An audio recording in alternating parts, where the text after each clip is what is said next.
Today we have to study the factors which affect the acceleration due to gravity. Factors affecting the acceleration due to gravity. वो कौन कौन factor है जो acceleration due to gravity को affect करते हैं, जिसके कारण जी चेंज होता है। स्मॉल जी अगर चेंज होगा तो वेट चेंज हो जाएगा, क्योंकि वेट एम जी के इक्वल होता है। तो what are the factors which affect acceleration due to gravity? So there are the four factors generally which affect the acceleration due to gravity. Change in g due to altitude, अगर किसी चीज को अगर height पर ले जाया जाए तो acceleration due to gravity कम होती है, चेंज होती है मतलब कम होती है। Change in G due to depth, अगर जमीन के नीचे अगर जाए तो जी की वैल्यू घटती है। Change in G due to shape and size of earth. अभी हम भले यहाँ पे स्फेरिकल मान रहे हैं, लेकिन अर्थ का शेप इलिप्टिकल होता है, तो इक्वेटर पर रेडियस अधिक होती है, तो g equal to ji m upon r square. तो आर अधिक होता है तो इक्वेटर पर जी की वैल्यू कम होती है और पोल पर उसकी वैल्यू अधिक होती है। And change in due to latitude.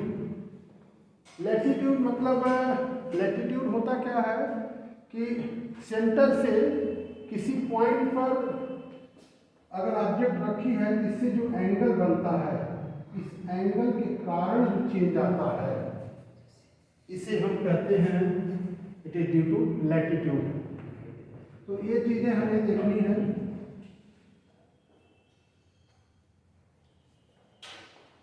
इसको हम लोग अभी कैलकुलेट करेंगे। One by one we have to study change in g due to latitude.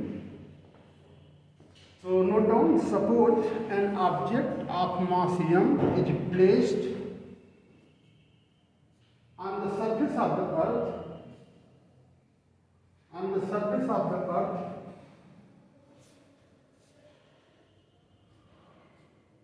then the gravitational force F is equal to g m upon r square. Then the gravitational force F is equal to g m upon r square.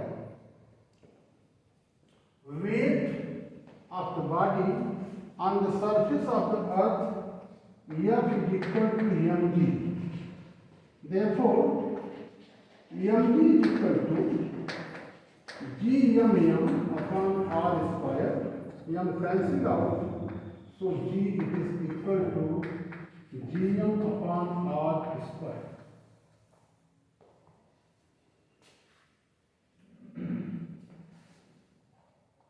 If body is raised at height h from the surface of the earth, then the acceleration due to gravity g dash is equal to g dash को generally book में symbol में जी H लिखा जाता है। जी H का मतलब change in G due to height, तो जी H लिख लो, कोई बात नहीं। जी एच इसका सिंबल है, तो it is G M upon are plus H whole.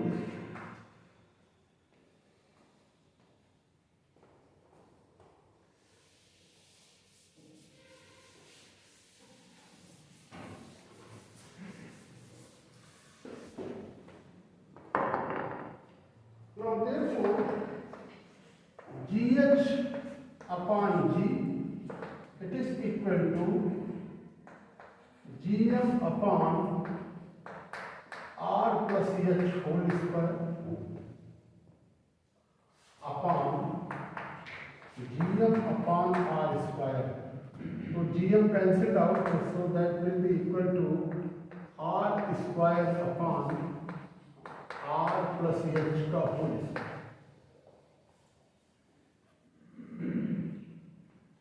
तो एक रिलेशन हमें मिल जाता है कि g h upon g is equal to,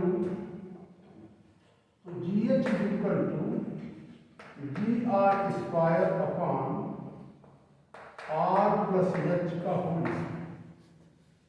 and here it is g r square upon r taken out common बाहर आ जाएगा 1 प्लस एच अपॉन आर का whole square.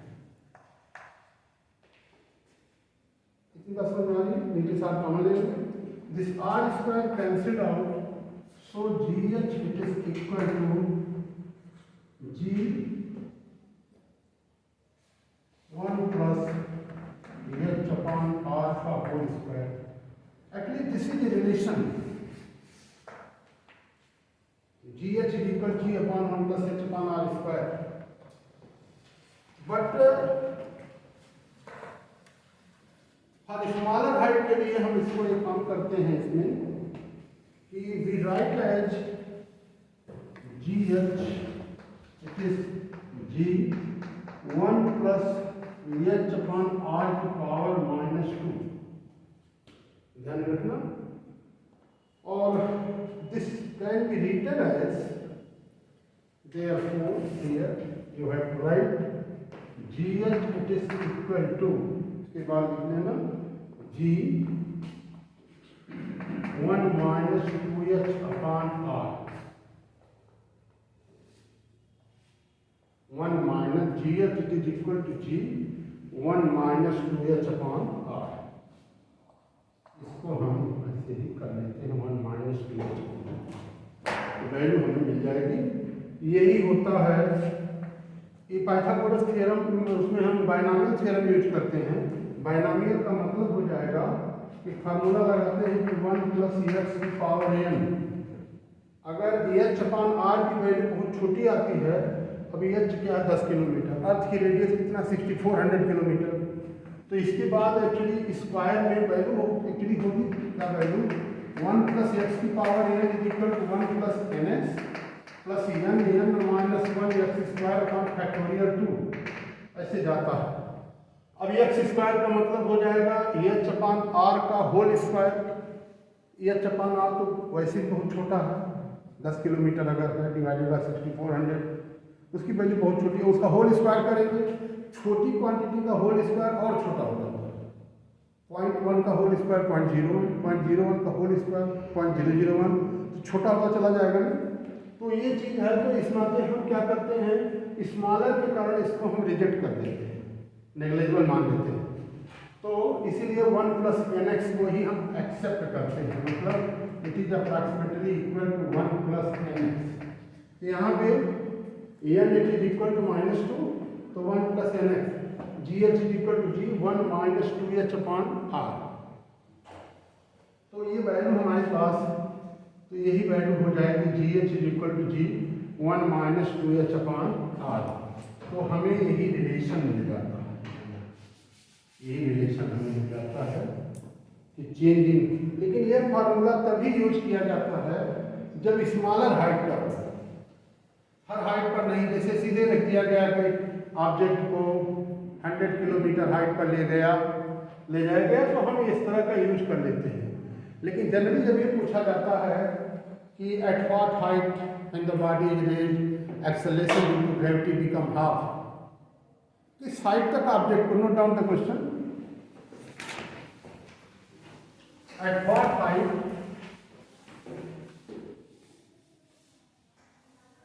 from the surface of the earth, at what height from the surface of the earth acceleration due to gravity become half, at what height from the surface of the earth acceleration due to gravity become half, कितनी height पर ले जाया जाए कि acceleration due to gravity आधा हो जाएगा।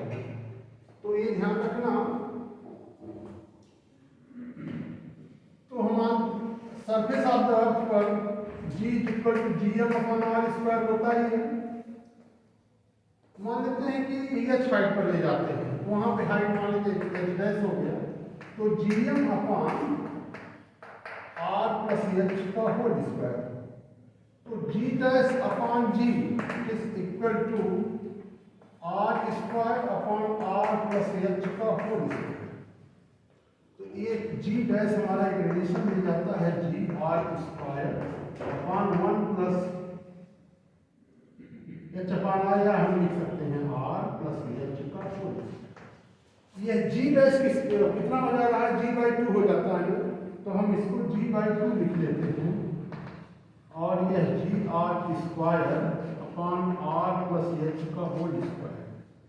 तो ये वैल्यू जी कैंसिल आउट और रिजल्ट हमें मिल जाता है r प्लस h का whole square, it is 2r²। So r plus h is equal to r√2. So h is equal to r√2 minus r. तो ये हाइट हमारे पास आ जाती है, it is r take out common √2 minus 1। तो ये हमारे पास therefore h it is equal to r radius कितनी होती है 6400, √2 minus 1 1.414 minus 1, तो वैल्यू हो जाएगी 6400 into 0.41। तो ये वैल्यू हमें कैलकुलेट करो कितना है। इतनी हाइट पर जाने के बाद एक्सेलरेशन ड्यू टू ग्रेविटी आधी हो जाएगी, मतलब आदमी का वेट आधा हो जाएगा।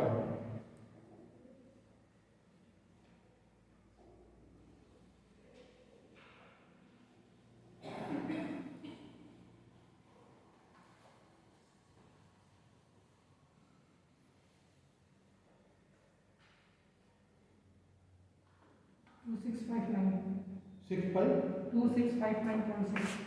2659 Yes sir, 0.6। 0.6। Yes sir।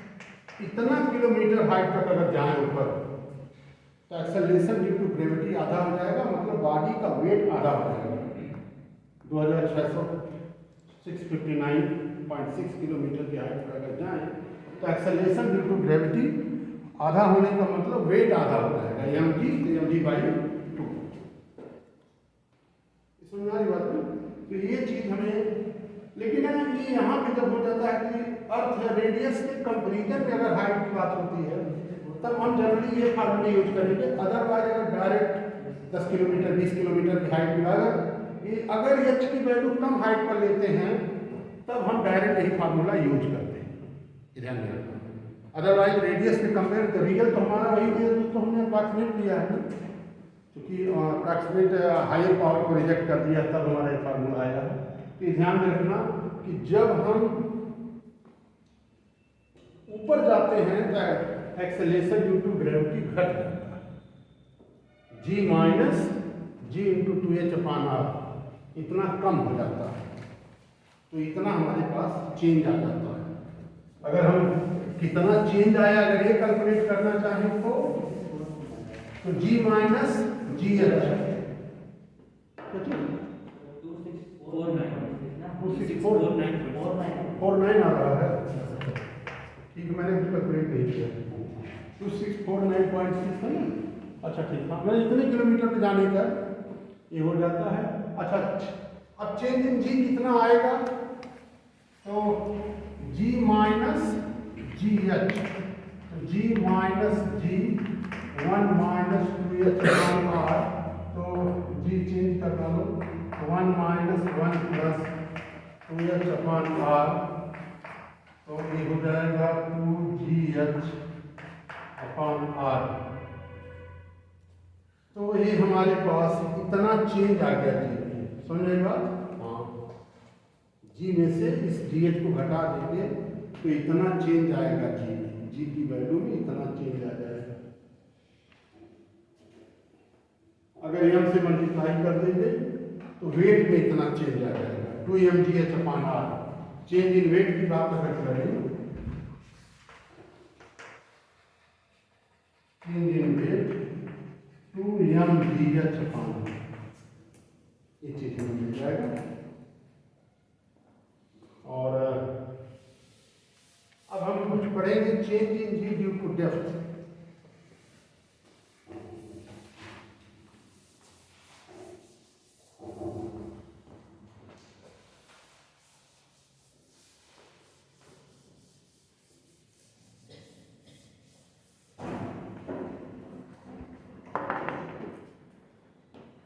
Second,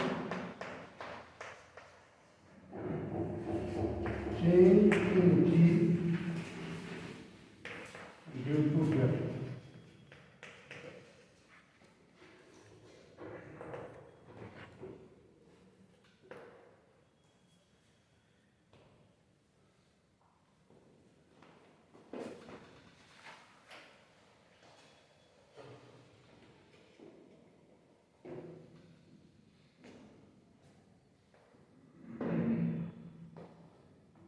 मान लेते हैं बॉडी है सरफेस पर है and the body is on the surface of the earth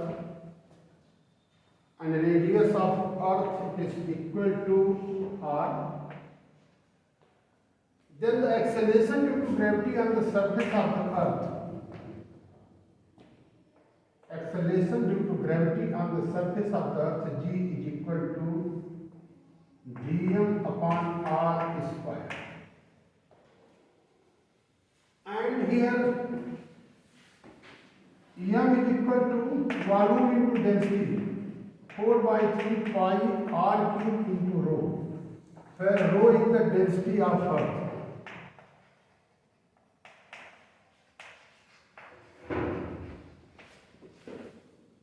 Therefore g is equal to g upon r square 4 by 3 pi r cube into rho. तो हमारे पास g की जो वैल्यू आएगी 4 by 3 pi g r rho. ये हमारे पास g मिल गया. On the surface of the earth g is equal to 4 by 3 pi g r rho. When the body of mass m is placed at a depth d, अगर depth d पे रख दिया जाए तो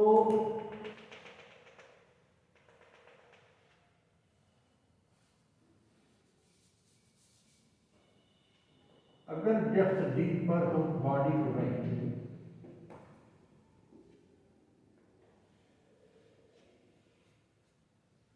तो बॉडी अगर यहां आ गई तो अब जो एक्सेलरेशन, अब तक जब बॉडी यहाँ थी तो पूरे होल अर्थ का मास उसे अटैक करता था. ध्यान में रखना, एक चीज को ध्यान रखना डेप्थ के लिए. जब बॉडी सरफेस पर है यहाँ पर तो whole of the mass attacks the body and in that case acceleration due to gravity depends upon the whole mass of the body. But when body is placed at a distance d, तो अब ये d हो गया, पूरी radius r है तो ये कितना हो जाएगा r minus d.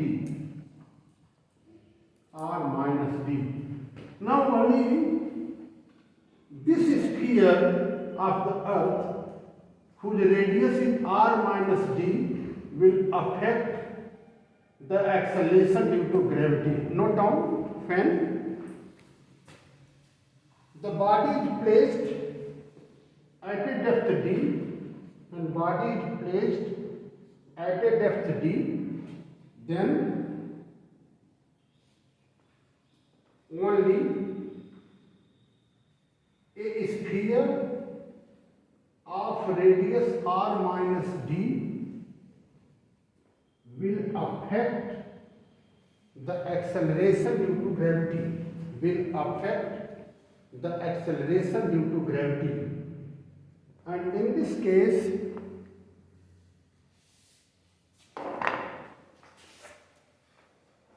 acceleration due to gravity gd at a depth d is equal to g m dash upon r dash square. अब तक होल मास m, अब इसका इतने स्फीयर का मास जो होगा m dash that will affect. तो gd it is equal to g upon r dash r minus d का whole square. r dash is r minus d. m dash 4 by 3 pi r cube r minus d का whole cube into radius. Try to understand.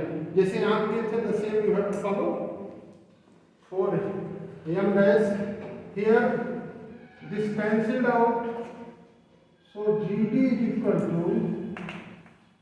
4 by 3 pi G R minus D into rho GD. It is 2.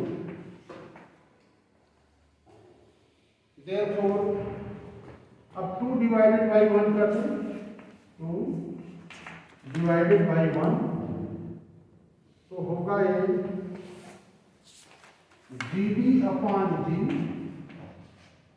it is 4 by 3 pi G R minus D into rho upon 4 by 3 pi G R rho. 4 by 3 pi cancelled out, G cancelled out, rho also cancelled. So GD is equal to G R minus D upon R, and thus GD is equal to G 1 minus D upon R. तो हमें एक relation ऐसा मिल जाता है। Acceleration due to gravity at a depth d, acceleration due to gravity at a depth d, GD is equal to G 1 minus D upon R।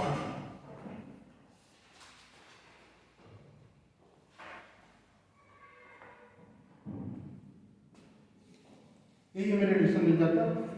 Acceleration due to gravity at a depth d is equal to G 1 minus D upon R। ये relation हमें मिलता है at a depth d। अब same change in G के लिए हम कितना depth पर जाएं कि अगर ऊपर 10 किलोमीटर जाएं तो नीचे कितना 20 किलोमीटर हमें जाना पड़ता है सेम चेंज इन J। तो हम एक रिलेशन निकालेंगे, relation in H and D for the same change in G से भी पूछा जाता है। Relation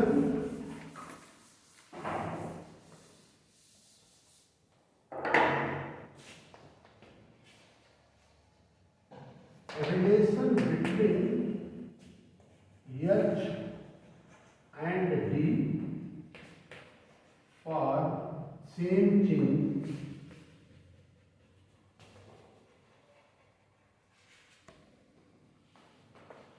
in G।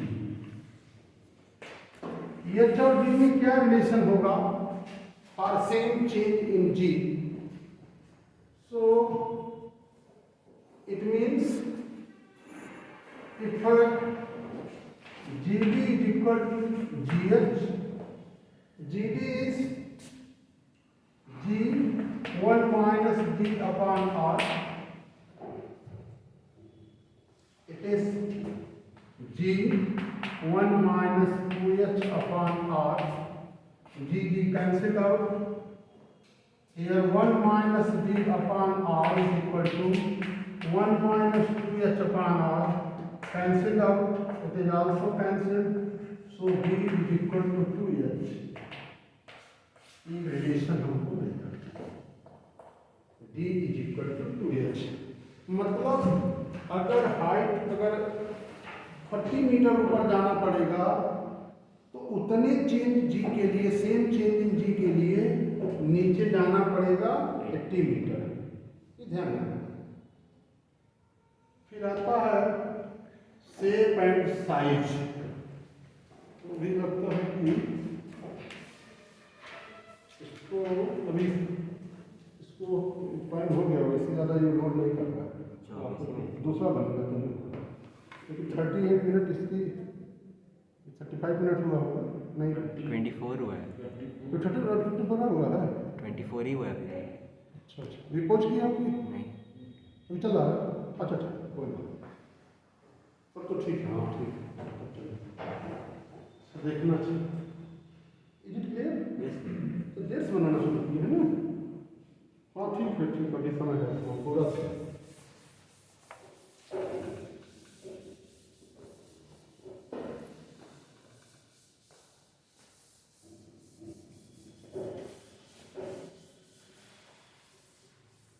shape and size acceleration change in v in shape and size.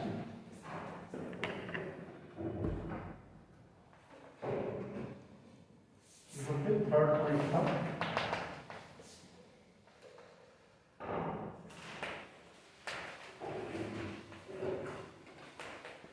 due to shape of earth. Shape of earth. Shape of earth के कारण देख लो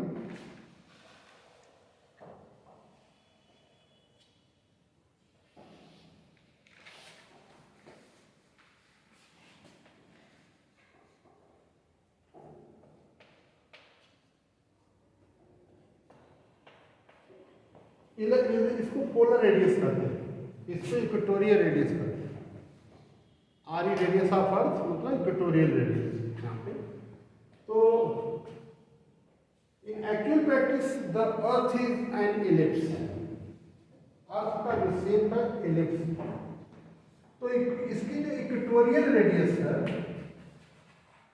equatorial radius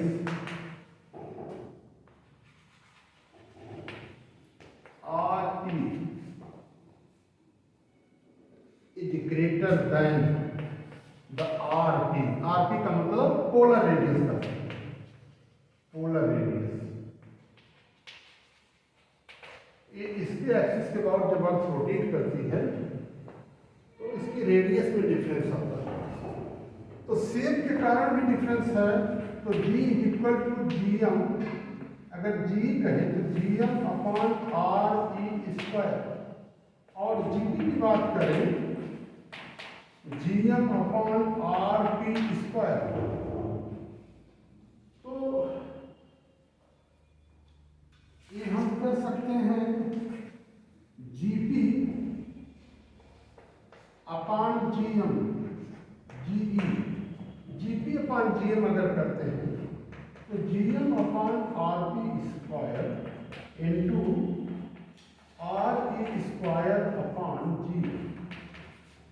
this cancel out, it is R E upon R P whole square.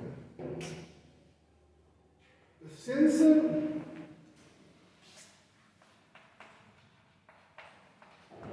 R is greater than RP, radius of equatorial radius is greater than the polar radius, therefore RE upon RP is greater than 1. So इसका whole square is also greater than 1. Clear? Whole square will also greater than 1.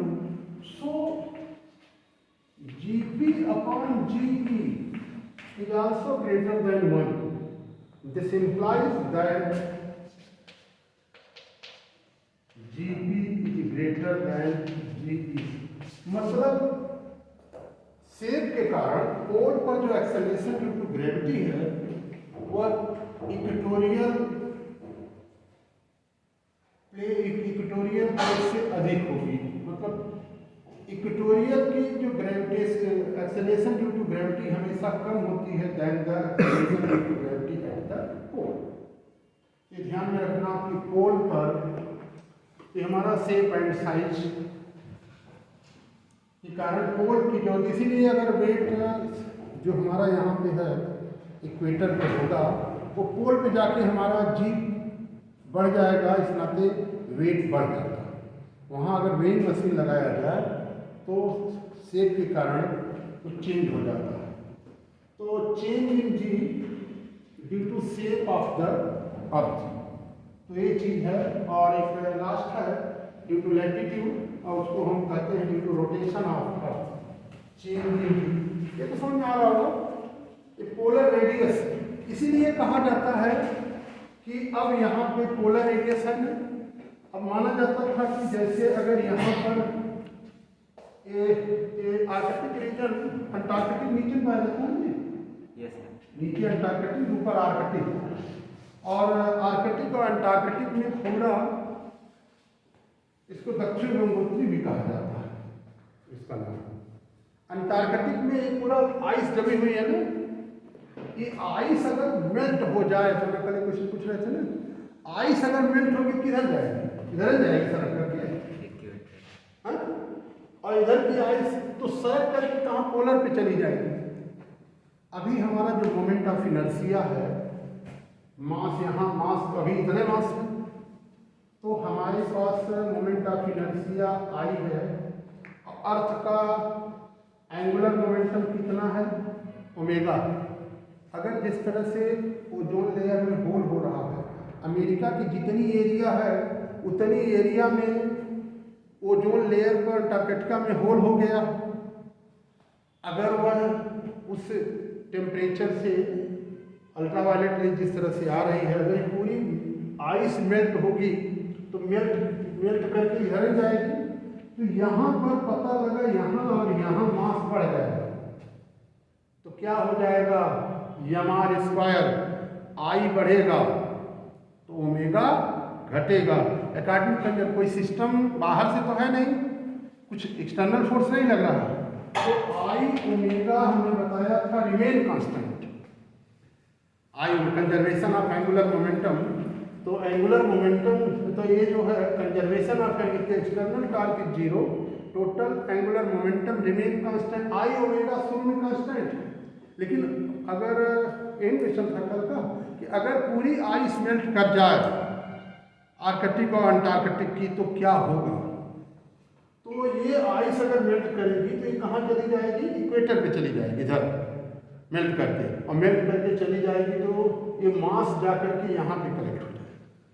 अगर axis पे मास रहे कोई फर्क नहीं पड़ता, moment of inertia कोई फर्क नहीं पड़ता, लेकिन मास अगर यहाँ पे चला जाएगा तो आई बढ़ेगा, और आई बढ़ेगा तो ओमेगा घटेगा। अर्थ धीरे धीरे रोटेट करेगी तो दिन बड़ा हो जाएगा, 24 घंटे वाला 25 घंटे हो जाएगा, मतलब अब जितना भी बढ़े मतलब चेंज हो जाएगा, मतलब डे, मतलब length of the day increases. इसका यही आंसर कि what will happen if the ice melts of the Arctic and Antarctic, then the moment of inertia increases, then according to conservation of angular momentum omega decreases, omega decrease करेगा। एक बढ़ता है तो एक घटता है, बताए थे एंगुलर कंजर्वेशन, पता है ना, एक बढ़ेगा तो आई हमारा बढ़ेगा तो ओमेगा घटेगा। तो धीरे धीरे अब सूरज के सामने धीरे धीरे रोटेट करेगी, और जब धीरे धीरे रोटेट करेगी तो अभी जो 24 घंटा है तो थोड़ा बढ़ जाएगा। बात समझाइए, यही उसका आंसर है। तो due to shape and size of earth यहाँ पर ऐसा हो जाएगा। और फिर है change in G due to the latitude.